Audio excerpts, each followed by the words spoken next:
بسم اللہ الرحمن الرحیم اللہم صلی علی سیدنا مولانا محمد وعلی آلہ وصحبہ وبارک وسلم صلی اللہ علیہ۔ سب سے پہلے میں آنے والے تمام مہمانان گرامی کا بہت مشکور ہوں، اسپیشلی محترم عرفان محمود برق صاحب کا، شاہ شمس العارفین شاہ صاحب کا، کہ انہوں نے ہماری عزت افزائی فرمائی، اور اس کے ساتھ ہماری ایڈوکیٹ برادری سے اور پھر ہمارے ایجوکیشن آفس تحصیل قائدآباد سے، کہ آپ سب لوگوں نے ہماری عزت افزائی فرمائی۔ پھر اس کے بعد میں ذکر نہ کروں تو مناسب بات نہیں ہوگی کہ میرے وہ تمام بیٹے جو اسکالر اسکول اینڈ کالج سے تعلیم حاصل کر کے جا چکے تھے، انہوں نے آج اپنے ادارے کی عزت افزائی فرمائی کہ ادارے کی کال کے اوپر وہ آئے۔ Thank you very much my scholars.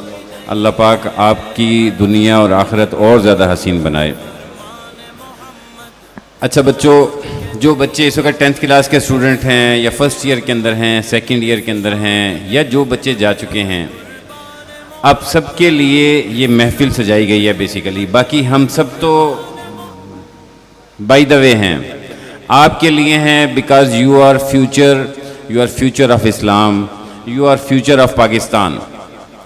اور معاملہ کیا ہے، میں نے اپنی زندگی کے اندر اب 40 کو کراس کر گیا ہوں، اب آ کے ضرورت محسوس ہو رہی ہے جب ارد گرد آنکھیں کھول کے دیکھتے ہیں کہ یہ جو فتنہ ہے، جس فتنے کے لیے یہ والی محفل سجائی گئی ہے، یہ اتنا شدید فتنہ ہے، اور اس سے ہماری آگاہی، جتنی شدت اس فتنے کی ہے اس کے مقابلے میں ہماری آگاہی بہت کم ہے۔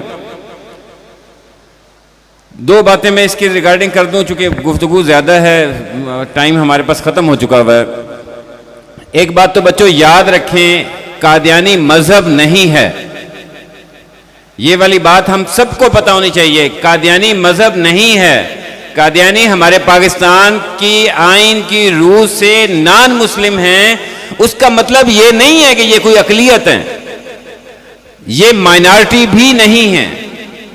اگر اقلیت ہو جائیں تو ان کو اقلیتوں کے حقوق ملنے چاہیے، پھر جو اسلام کی روح سے ضروری ہیں۔ یہ اقلیت بھی نہیں ہے، ان کو اپنی عبادت گاہ بنانے کی اجازت نہیں ہے، ان کو اپنی عبادت، تبلیغ، کچھ بھی اس قسم کے جو معاملات ہیں وہ کرنے کی اجازت نہیں ہے۔ کیوں نہیں ہے؟ اس لیے کہ یہ مذہب نہیں ہے، یہ ایک فتنہ ہے۔ اس کی میں اگزامپل عام الفاظ میں آپ کو دے دیتا ہوں کہ کوئی شخص کرسچن ملک میں کھڑا ہو جائے اور وہ یہ صرف یہ کہنا شروع کر دے کہ کرسچن مذہب نہیں ہے، عیسائی کافر ہیں، عیسائی، تو کیا اس کو بھی علیحدہ مذہب کا سٹیٹس دے دیا جائے گا؟ جو ایک مذہب کا انکار کرنا شروع کر دے، اس کے اوپر الزامات لگانا شروع کر دے، تو کیا وہ جو ایک چھوٹا سا گروہ ہوگا اس کو بھی مذہب کا درجہ دے دیا جائے گا؟ یقیناً نہیں۔ سیم اسی طریقے سے یہ قادیانی جو ہے یہ ایک فتنہ ہے، اور اس فتنے کی سرکوبی ضروری ہے، اور اس کی سرکوبی کے لیے آگاہی ضروری ہے۔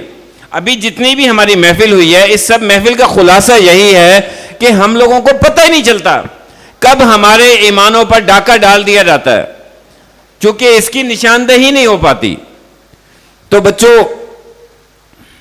we all are Muslims، ہم مسلمان ہیں، ہم سب کا آخرت پر ایمان ہے۔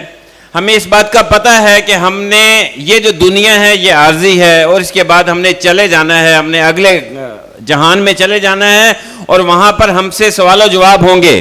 یہ عارضی دنیا کے اندر جو ہم نے کام کیے ہیں، آپ سب اپنی زندگی دیکھ لیں میرے سمیت کہ ہم نے اپنی زندگی جو ہے اس عارضی ٹھکانے کے لیے کتنی خرچ کی ہے، اور وہ جو ابدی ٹھکانہ ہے، جب مرنے کے بعد ہم نے جہاں پر جا کے حاضر ہونا ہے، ہمارے سوال و جواب ہونے ہیں، اس کے لیے ہم نے کتنی تیاری کی ہے۔ ہم سب جب یہ والی بات سوچیں گے تو ہم سب کی نگاہیں جھک جائیں گی، کیونکہ ہم نے اپنے اصل ٹھکانے کے لیے کام کوئی نہیں کیا ہوا۔ ہم نے اپنی ایجوکیشن، میں ٹیچر بن گیا ہوں تو میں نے ٹیچر بننے کے لیے دن رات کتنا عرصہ پڑھائی کی ہے، کتنی محنتیں کی ہیں، اس کے اپنی روزی کمانے کے لیے کتنے معاملات کیے ہیں، اور کیا آپ نے دین کے لیے کوئی کام کیا ہے؟ یقیناً ہمارا یہ والا پلڑا بہت کمزور ہوگا۔ تو بھائی مجھے 40 سال کے بعد خیال آ رہا ہے، میں چاہتا ہوں کہ میرے بچوں کو پہلے خیال آ جائے کہ بھائی اصل مقصد اس دنیا میں آنے کا یہ نہیں ہے کہ یہاں کی روزی روٹی کی فکر کرنا، اصل مقصد کی فکر بھی کریں۔ تو باہر کے بچوں، آپ لوگ اللہ کے ساتھ جو جڑنے کے مختلف دروازے ہوتے ہیں ان میں سے کوئی نہ کوئی دروازہ اپنا اوپن رکھیں، اللہ کے ساتھ تعلق کا دروازہ اوپن رکھیں. اور میں چاہوں گا یہ جو فتنہ جس شدت کے ساتھ یہ وار کر رہے ہیں ہمارے نوجوان لوگوں کے ذہنوں کے اوپر اور ان کی عقیدوں کے اوپر وار کر رہے ہیں، ہمیں اس کے اوپر کام کرنے کی ضرورت ہے اور اس کی آگاہی پہلے حاصل کرنے کی ضرورت ہے. اور جب آگاہی خود کو حاصل ہو جائے تو پھر اس آگاہی کی پریچ کی ضرورت ہے، تاکہ کبھی بھی کوئی ہمارا بھائی کبھی کسی غلط فہمی کا شکار نہ ہو جائے.